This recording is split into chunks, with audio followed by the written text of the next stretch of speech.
Exercise 2.3 का next question है। Question क्या है, हमने with the help of Venn diagram जो है डिस्ट्रीब्यूटिव प्रॉपर्टीज ऑफ इंटरसेक्शन और यूनियन को वेरीफाई करना है। तो आइए स्टार्ट करते हैं। हमारे पास क्या है, अगर हम देखें और हमारे पास गिवन कंडीशन क्या है।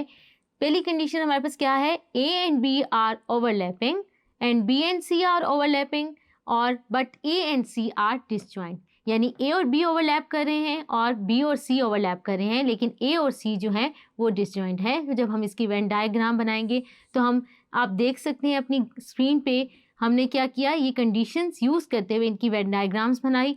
ए और बी जो है ओवरलैपिंग सेट है, इसी तरह बी और सी ओवरलैपिंग है और ए और सी जो है वो डिसजॉइंट है, जैसा कि आप फिगर में देख सकते हैं। अब हमने क्या करना है, प्रॉपर्टी जो है डिस्ट्रीब्यूटिव प्रॉपर्टी को वेरीफाई करना है। तो हमारे पास distributive property of union over intersection क्या होती है, इसका आप देख सकते हैं वो क्या है हमारे पास। अगर हम लेफ्ट साइड की बात करें तो हम क्या करेंगे, पहले हम बी इंटरसेक्शन सी ले लेंगे। बी इंटरसेक्शन सी को आप वेन डायग्राम में कलर रीजन से देख सकते हैं। हमारे पास क्या आ गया, बी इंटरसेक्शन सी। अब हमने क्या करना है, इसका यूनियन ले लेना है ए के साथ।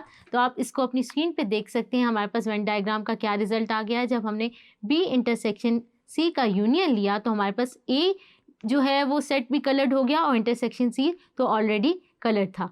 तो हमारे पास ये बच्चों लेफ्ट साइड आ गई है। अभी हम जाते हैं राइट साइड की तरफ। तो राइट साइड के लिए हम वेन डायग्राम में पहले क्या करेंगे, ए यूनियन बी फाइंड करेंगे, फिर ए यूनियन सी करेंगे और फिर इन दोनों के रिजल्ट का इंटरसेक्शन लेंगे। तो अगर मैं वेन डायग्राम ड्रॉ करूं ए यूनियन बी की तो मेरे पास क्या रिजल्ट आ जाएगा, ए यूनियन बी मीन ए भी कलर्ड हो जाएगा, बी भी कलर्ड हो जाएगा, क्योंकि ऐसे एलिमेंट जो ए में भी हों और बी में भी हों। तो हम देख सकते हैं आप कलर रीजन ए और बी वो क्या रिप्रेजेंट कर रहा है, ए यूनियन बी। इसके बाद हमने लेना था A union C. A union C क्या होगा, हम ए सेट को भी कलर कर देंगे और सी सेट को भी। तो हमारे पास क्या आ जाएगा, ए यूनियन सी। अब हमने ये दोनों ले लिए हैं। अब हमने क्या लेना था, ए यूनियन बी और ए यूनियन सी का इंटरसेक्शन। तो जब हम इन दोनों का इंटरसेक्शन लेंगे तो हमारे पास क्या रिजल्ट आ जाएगा, आप अपनी स्क्रीन पे देख सकते हैं कि हमारे पास सेट ए कलर्ड आ गया और बी इंटरसेक्शन सी जो है वो हमारे पास क्या आ जाएगा, कलर्ड आ जाएगा। हमने ए यूनियन बी और ए यूनियन सी फाइंड कर लिया है। अब हमने इनका इंटरसेक्शन फाइंड करना है। तो जब हम वेन डायग्राम में इसको करेंगे तो वो क्या आएगा, ए सेट भी कलर्ड हो जाएगा और हमारे पास जो हमारे पास सी बी और सी के दरमियान का एरिया वो भी कलर्ड हो जाएगा।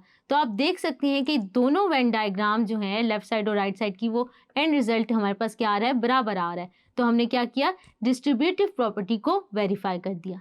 होप सो आपको ये समझ आया होगा। Thank you.